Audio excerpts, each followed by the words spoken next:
안녕하세요. 새로운 한 주도 기도와 또 말씀으로 주님과 소통하고 교제하는 그 복을 충만하게 누리는 여러분 되시기를 주님의 이름으로 축복합니다.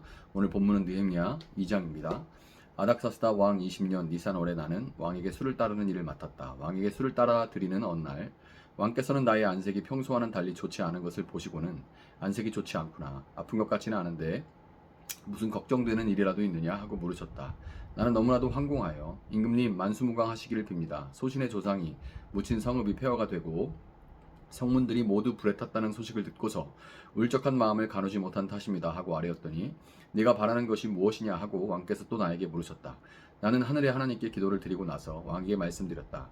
임금님께서 좋으시면, 임금님께서 소신을 좋게 여기시면 소신의 조상이 묻혀있는 유다의 그 성읍으로 저를 보내주셔서 그 성읍을 다시 세우게 하여 주시기를 바랍니다. 그때 왕후도 왕 옆에 앉아 있었다. 왕은 그렇게 다녀오려면 얼마나 걸리겠느냐, 언제쯤 돌아올 수 있겠느냐 하고 나에게 물으셨다. 왕이 기꺼이 허락하실 것 같은 생각이 들어서 나는 얼마가 걸릴지를 말씀드렸다. 나는 왕에게 덧붙여서 말씀드렸다. 임금님께서 좋으시다면 소신이 유다까지 무사히 갈 수 있도록 유프라테스 서쪽 지방의 총독들에게 보내는 친서를 몇 통 내려주시기 바랍니다. 또 왕실 숲을 맡아보는 아삽에게도 나무를 공급하라고 친서를 내리셔서 제가 그 나무로 성전 옆에 있는 성체 문짝도 짜고 성벽도 쌓고 소신이 살 집도 짓게 하여 주시기 바랍니다. 나의 하나님이 선하신 손길로 나를 잘 보살펴 주셔서 왕이 나의 청을 들어주셨다. 왕은 나에게 장교들과 기병대를 딸려 보내어 나와 함께 가게 하였다. 그래서 나는 길을 떠나 유프라테스 서쪽 지방의 총독들에게로 가서 왕의 친서를 전하였다. 호론 사람 산발랏과 종노릇을 하던 암몬 사람 도비아에게 이 소식이 들어갔다. 그들은 어떤 사람이 이스라엘 자손의 형편을 좋게 하려고 오고 있다는 것을 알고서 몹시 근심하였다고 한다. 나는 예루살렘에 이르러 거기에서 사흘 동안 쉬고 나서 밤에 수행원을 몇 명 데리고 순찰을 나섰다. 하나님이 나의 마음을 움직이셔서 예루살렘에서 일하도록 하신 것을 나는 그때까지 어느 누구에게도 말하지 아니하였다. 나에게 짐승이라고는 내가 탄 것밖에 없었다. 밤에 나는 골짜기 문을 나섰다. 용샘을 지나 거름문에 이르기까지 예루살렘 성벽을 살펴보니 성벽은 다 허물어지고 문들도 모두 불에 탄 채로 버려져 있었다. 샘문과 왕의 연못에 이르렀을 때에는 내가 탄 짐승이 더 나아갈 길이 없었다. 그래서 그날 밤에 나는 계곡을 따라 올라가면서 성벽을 둘러보고 다시 골짜기 문을 지나 되돌아왔다. 그때 내가 유다 사람들이나 제사장들이나 귀족들이나 관리들이나 그 밖에 직책을 가진 어느 누구에게도 이것을 말하지 아니하였으므로 관리들은 내가 어디를 다녀왔는지 무엇을 하였는지 아무도 알지 못하였다. 이렇게 돌아보고 난 다음에 나는 비로소 관리들에게 말하였다. 여러분이 아는 바와 같이 우리는 지금 어려움에 빠져 있습니다. 예루살렘은 폐허가 되고 성문들은 불탔습니다. 이제 예루살렘 성벽을 다시 쌓읍시다. 남에게 이런 수고를 받는 일이 다시는 없어야 할 것입니다. 나는 또한 나의 하나님이 선하신 손길로 나를 잘 보살펴 주신 일과 왕이 나에게 한 말을 그들에게 말하였다. 그랬더니 그들은 공사를 시작하겠다고 나에게 다짐하였고 힘을 내어 기꺼이 그 보람 있는 일을 시작하였다. 그러나 이 일이 호론 사람 산발락과 종노릇을 하던 암몬 사람 도비아와 아람 사람 게셈에게 알려지니 그들은 우리에게로 와서 당신들은 지금 무슨 일을 하고 있는 거요? 왕에게 반역이라도 하겠다는 것이요 하면서 우리를 업신여기고 비웃었다. 내가 나서서 그들에게 대답하였다. 하늘의 하나님이 우리를 위하여 이 일을 꼭 이루어 주실 것이요 성벽을 다시 쌓는 일은 그분의 종인 우리가 해야 할 일이요 예루살렘에서는 당신들이 차지할 몫이 없소 주장할 권리도 기억할 만한 전통도 없소. 아멘. 자, 느헤미야는 페르시아의 아닥사스다 왕 제20년 기슬루월에 예루살렘 성벽이 무너지고 성문들이 불탔다는 소식을 전해 들었고 그 즉시 앉아서 슬퍼하면서 수일 동안 슬퍼하면서 하늘의 하나님 앞에 금식하면서 기도를 했습니다.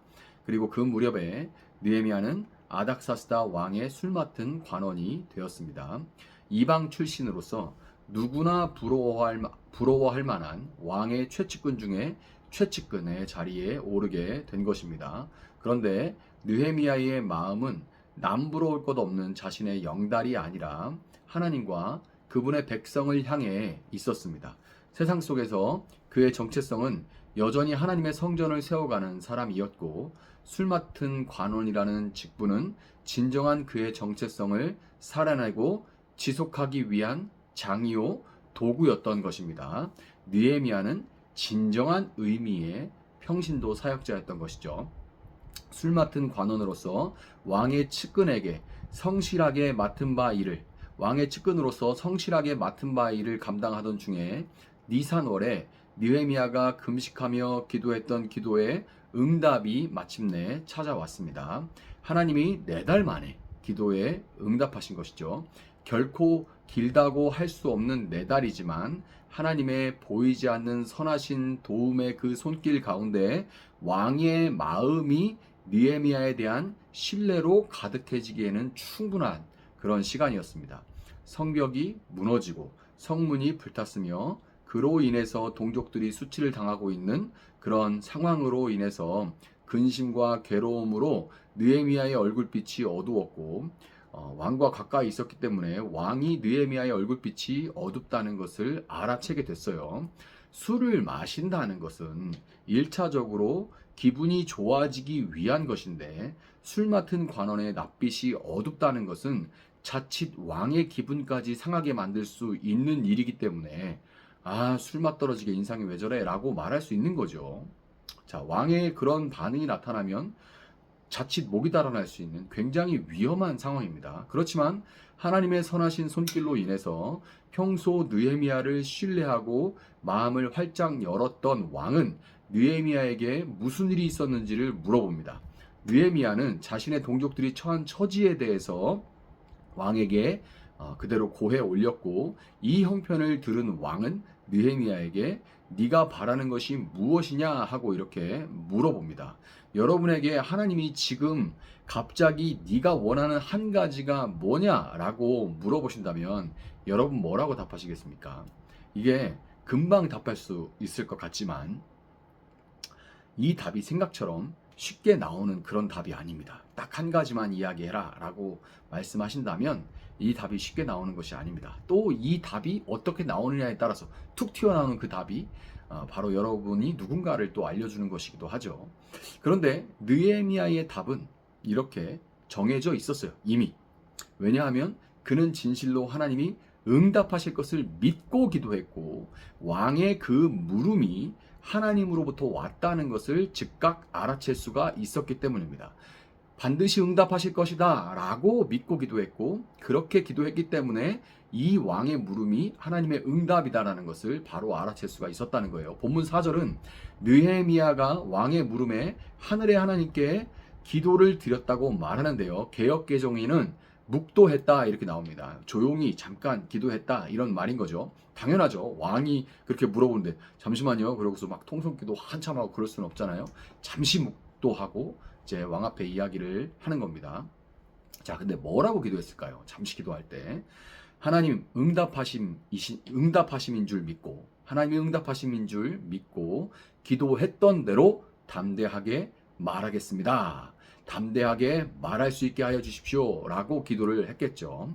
일상에서 잠시 기도하면 되지 굳이 따로 시간을 내서 기도해야 되냐라는 질문을 받은 적이 있습니다. 따로 시간을 내서 기도하는 것이 쉽지도 않고 일상이 바쁜데 그럴 필요 뭐 있냐, 뭐 운전하다가 잠깐 이렇게 기도하면 되지 굳이 그렇게 기도할 필요 있냐라는 그런 질문들을 꽤 여러 번 들었어요. 그런데 이것은 우리가 중요한 이야기를 하거나 중요하지는 않더라도 마음을 나누는 진정한 소통을 위해서는 반드시 시간을 따로 내야만 하는 것과 같은 원리입니다.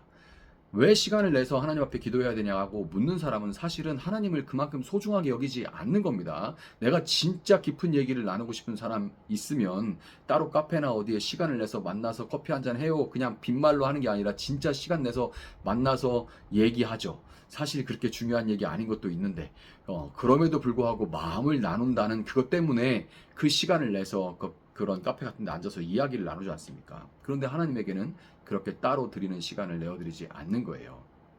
느헤미야는 평소에도 또한 무너진 성벽의 일을 놓고는 금식까지 하면서 하나님 앞에 마음을 쏟았기에 왕이 무엇을 원하는지 묻는 와중에 일상 속의 잠깐의 만남으로도 오해 없이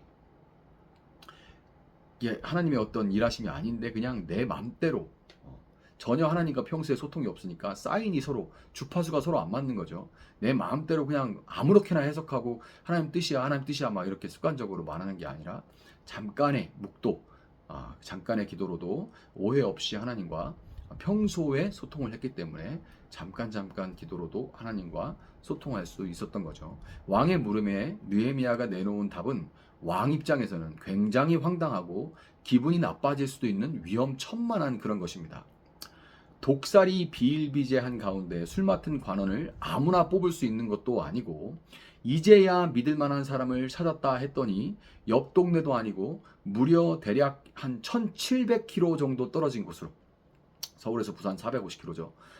근데 여기가 지금 거리가 1700km입니다. 차도 없는데 길이 잘 닦여진 것도 아니고 1700m, 1700km가 떨어진 곳으로 성벽 재건을 위해서 보내달라고 이제 요구를 하고 있는 거예요. 왕 입장에서 도대체 이게 무슨 소린가 싶은 그런 요청이죠. 이게 다가 아니에요. 왕이 그럼 대체 얼마나 기한을 주면 되겠냐라고 물었을 때 느헤미야는 12년이라고 답합니다. 성경에는 12년이라고 안 나오는데 이후에 느헤미야가 예루살렘 총독으로 근무한 기간이 12년입니다. 그러니까 12년 동안 안 온 거예요. 그 자리에서 12년입니다 했는지, 아니면 가서 일을 하다 보니까 이제 자꾸만 일이 생겨서 이제 서신 같은 걸 보내서 12년으로 기한을 연장했는지 모르겠지만 지금 12년을 떠나게 되는 거예요. 이제 몇 달 일하고, 그러니까 신입사원 뽑아놨더니 신입사원이 몇 달 잘 일해가지고 마음에 딱 든다 했더니 딴 데로 지금 10년 동안 출장 보내주십시오 이런 얘기를 하는 겁니다. 말하고 있는 저도 기가 막힙니다. 근데 왕에게 지금 그런 요구를 하고 있는 거예요. 근데 느헤미야는 거기서 한술 더 뜨죠. 이거 진짜 믿음 없으면 할 수 없는 일입니다. 이거 진짜 하나님이 나한테 물으시는 거야 라고 생각하지 않으면 할 수 없는 일이죠. 기회를 놓치지 않고 검문이나 방해를 받지 않고 여정 중에 성문들을 통과할 수 있는 통행 증서와 총독 관사와 성문 보수를 위한 목재까지 내어달라고 요청을 합니다. 이거 미리 평소에 준비돼, 기도하면서 평소에 이거 하나님 이거 필요해요 라고 요청하지 않았으면, 기도하지 않았으면 그런 질문에 딱 놓치지 않고 이것까지 주십시오 라고 결코 구할 수 없죠. 하나님께 구하면서 또 그림들을 그렸던 거예요. 머릿속으로 이제 마음으로 그림을 그린 거죠. 성벽 재건을 위해서 이 정도 이런 것들이 필요하겠다. 이렇게 하나님 이것들을 내어주십시오 라고 기도한 거죠. 마치 왕이 물을 것을 알기라도 했듯이 이처럼 조목조목 답할 수 있었던 것은 느헤미야가 금식하면서 하나님 앞에 기도할 때 응답하실 것을 믿고, 소위 우리가 말하는 게 뭐냐면 기도할 때 구체적으로 기도하십시오 이런 말을 하는 거죠. 근데 우리가 구체적으로 기도하십시오라고 말할 때는 되게 이제 구체적으로 기도해야 뭐 이렇게 내가 원하는 신랑감, 내가 원하는 신부감이 그 기도대로 받게 된다. 뭐 이런 식으로 어떤 방법론적으로 얘기를 하는 것 같은데 그런 게 아니라 구체적으로 기도하라는 것은 이처럼 내가 구체적으로 기도한 만큼 구체적으로 응답하시는 선하신 하나님께 모든 영광을 돌리기 위해서 구체적으로 기도하라는 거예요. 구체적으로 기도한 사람, 정말 주실 것을 믿고 기도한 사람만 그 구체적으로 응답하시는 하나님, 물론 모든 것이 똑같을 수는 없지만 그러나 더 좋은 것으로 구체적으로 채워주시는 하나님을 미리 알고, 그 기도했기 때문에 내가 알고 그렇게 해주실 때 하나님께 감사하고 영광 돌릴 수 있기 때문에 구체적으로 기도하라고 하는 겁니다. 자, 성경은 6절에서 굳이 왕 옆에 왕후도 있었다라는 사실을 정말 깨알같이, 요즘 말로 깨알같이 기록을 하고 있습니다. 이런 일을 깨알같이 기록하고 있어요. 왜 그러냐면 왕후 앞에서 통 큰 남자로, 나는 관대하다 하는 그 통 큰 남자로 보이고 싶어서 이런 말도 안 되는 요청을 거절할 수 없는 왕의 입장 역시 혼자 있었으면 거절할 수도 있는 거예요. 야, 이게 말이 되는 소리냐, 이렇게 할 수 있는데 왕후가 옆에 딱 있으니까 굉장히 관대한 인자한 왕으로 보이고 싶은 마음이 당연히 있겠죠. 그러니까 이런 모습조차도 선하신 하나님의 보이지 않는 손길이었다는 것을 이 기록을 통해서, 깨알 같은 기록을 통해서 지금 보여주고 있는 거예요. 평신도 사역자인 느헤미야를 통해 우리는 일상에서 믿는 자로서 정체성을 지키는 것과 페르시아에 포로된 자로서 나라를 뺏기고 페르시아에 살지만 마음을 예루살렘에 두고 주어진 환경에서 성전을 향해 살아가는 사명 감당, 이 평신도 사역자의 사명 감당하는 모습을 배우게 됩니다. 우리가 비록 죄로 물든 이 세상에 살지만 마음을 예루살렘 성전 하나님 앞에 두고 사명을 주어진 환경에서 사명을 감당하는 그 모습을 느헤미야를 통해서 볼 수 있는 거예요. 또한 그 모든 일들이 따로 시간을 구분하여 하나님과 소통하는 일로부터 시작된다는 것을 우리는 이 오늘 본문을 통해서 분명히 알 수 있게 되는 겁니다. 기도하고 응답받고 응답하신다는 것을 믿고 당당하고 담대하게 믿는 자로서 살아가는 것. 어느새 한국교회에서는 한국교회가 잃어버리고 있는 신앙의 야성이 아닌가 하는 그런 생각이 듭니다. 지금은 그렇게 못 사는 저를 불쌍히 여겨주세요라고 위로하는 데에 초점을 맞추지, 기도하고 응답받고 응답하심을 믿고 이런 말들이 좀 강하게 나가면 그렇게 살아보기는 했나, 그게 쉬운 일인가, 현실을 모르네, 이런 식으로 이제 분위기가 형성되는 것 같아요.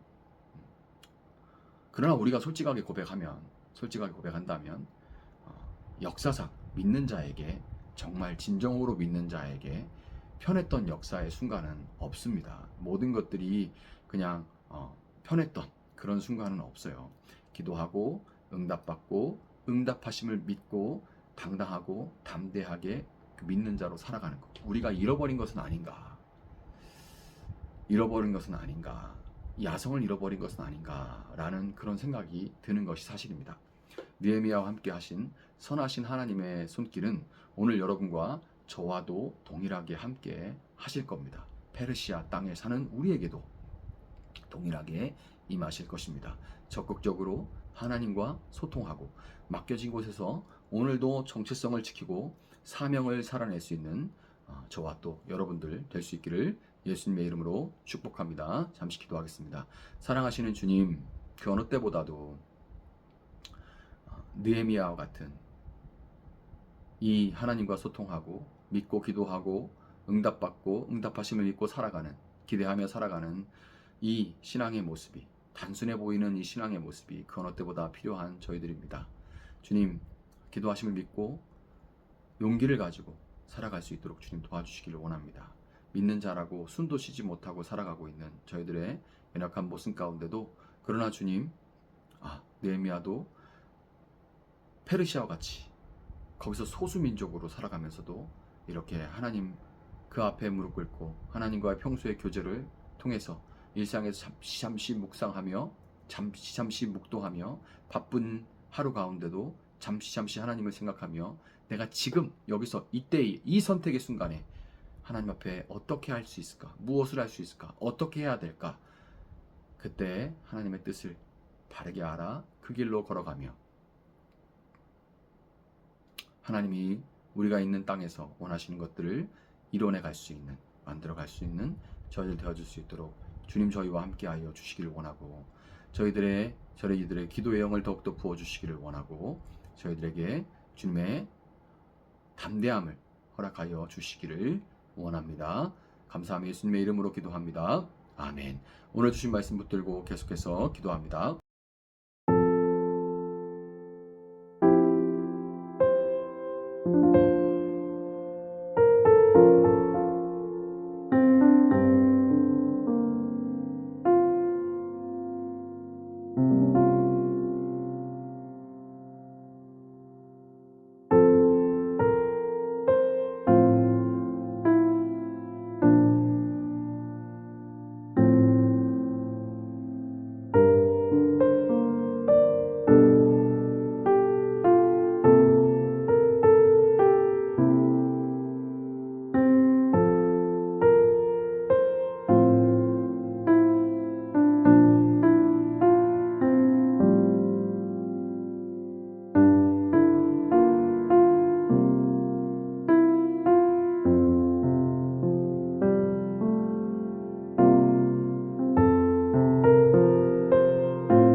주